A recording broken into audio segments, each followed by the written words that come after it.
क्या आपको मालूम है कि कोरोना वायरस के इन्फेक्शन के अंदर सूंघने की हिस्स और चखने की हिस्स भी मुतासिर हो सकती है और डायरिया यानी दस्त का आना भी कोरोना वायरस के इन्फेक्शन की एक अलामत हो सकती है।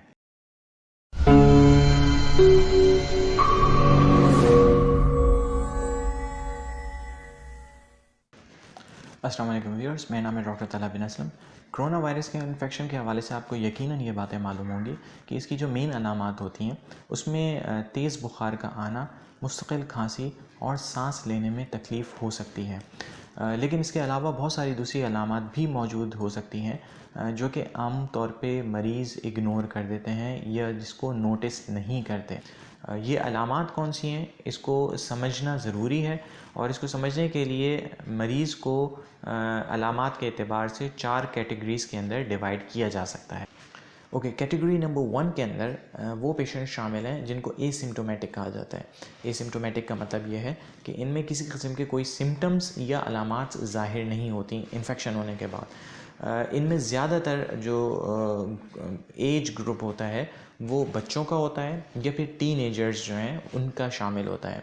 ये आपके मोहल्ले के अंदर भी हो सकते हैं, आपके रिश्तेदारों के अंदर भी हो सकते हैं, ये कहीं पर भी हो सकते हैं क्योंकि इनमें किसी किस्म का बुखार या नज़ला खांसी नहीं होता।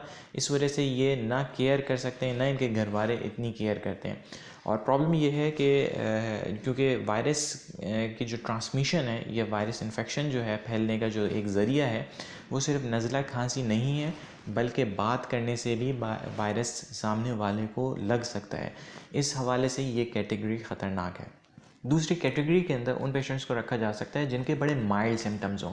माइल्ड सिम्टम्स में हल्का बुखार भी शामिल है, हल्की फुल्की खांसी भी शामिल है और खांसी नहीं भी हो तो गले में ख़राश या सोर थ्रोट जो है वो हो सकता है उसको। और ऐसा मुमकिन है कि किसी पेशेंट को ऐसा हुआ हो और हल्का फुल्का बुखार या हल्की फुल्की खांसी हुई हो और वो ये सोच रहा हो कि मुझे कोरोना वायरस का इन्फेक्शन तो नहीं हो गया, मुझे जा कर के टेस्ट करवाना चाहिए या नहीं करवाना चाहिए।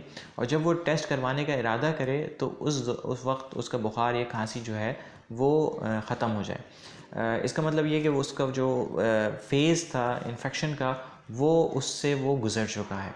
अच्छा, तीसरी कैटेगरी बड़ी इंटरेस्टिंग है इस हवाले से कि तीसरी कैटेगरी के अंदर वो बहुत सारे अलामात वो शामिल हैं जो कि अमूमी तौर पे दूसरी डिज़ीज़ का या दूसरी बीमारी की अलामात समझी जाती हैं। मिसाल के तौर पे जो चाइना के अंदर और साउथ कोरिया के अंदर जो स्टडीज़ हुई हैं वो ये बताती हैं कि हॉस्पिटलाइज जो पेशेंट जो कोरोना पॉजिटिव उनके पास हॉस्पिटलाइज पेशेंट हुए उनके ऊपर उन्होंने स्टडीज़ करके ये बताया है कि तकरीबन 15 से 30% पेशेंट्स ऐसे थे जिनकी सूंघने की हिस्स या चखने की हिस्स ये दोनों उसमें मुतासिर हुई हैं।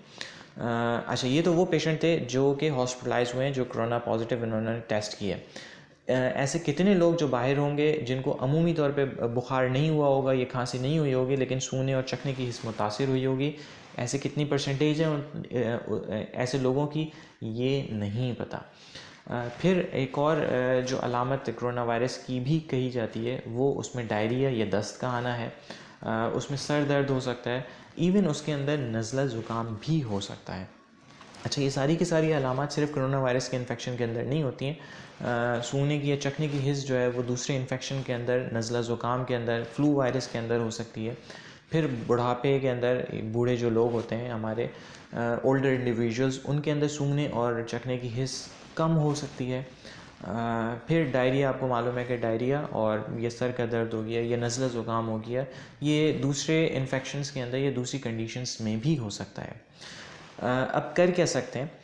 बेसिकली अगर कैटेगरी 2 के अंदर है कोई पेशेंट जिसमें हल्का फुल्का नज़ला ज़ुकाम, हल्की फुल्की खांसी हो, माइल्ड सिम्टम्स जैसे मैंने कहा, हल्की फुल्की खांसी, हल्का फुल्का बुखार हो, वो सारे के सारे। और फिर कैटेगरी 3 के अंदर जिनको बुखार या खांसी ना हो लेकिन डायरिया हो या अचानक से उनकी सूंघने की या चखने की हिस्स मुतासिर हुई हो या नज़ला स्टार्ट हो गया हो, ऐसे तमाम केसेस बेहतर ये है कि वो एहतियात करें, बहुत ज़्यादा क्वारंटाइन हो जाएं घर के अंदर।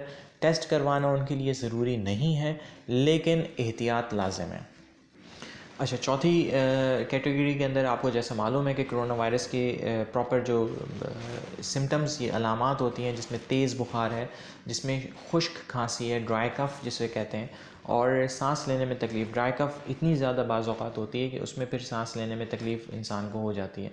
ऐसे तमाम लोगों को फ़ौरी तौर पे कंसल्ट करना चाहिए डॉक्टर से, कोरोना वायरस के टेस्ट करवा लेना चाहिए और अगर ज़रूरत हो तो हॉस्पिटलाइज़ या डॉक्टर जैसे मशवरा दें वैसे हो जाना चाहिए। मैं इसको थोड़ा सा समराइज़ कर दूं। पहली कैटेगरी जैसे मैंने आपको बताई थी कि पहली कैटेगरी के अंदर वो शामिल हैं जिसमें एसिम्प्टोमेटिक पेशेंट्स होते हैं, किसी किस्म के कोई सिम्टम्स नहीं होते। दूसरी कैटेगरीज़ के अंदर सिम्टम्स तो कोरोना वायरस के होते हैं, बुखार है या खांसी है, इसमें सांस लेने में तकलीफ़ नहीं होती।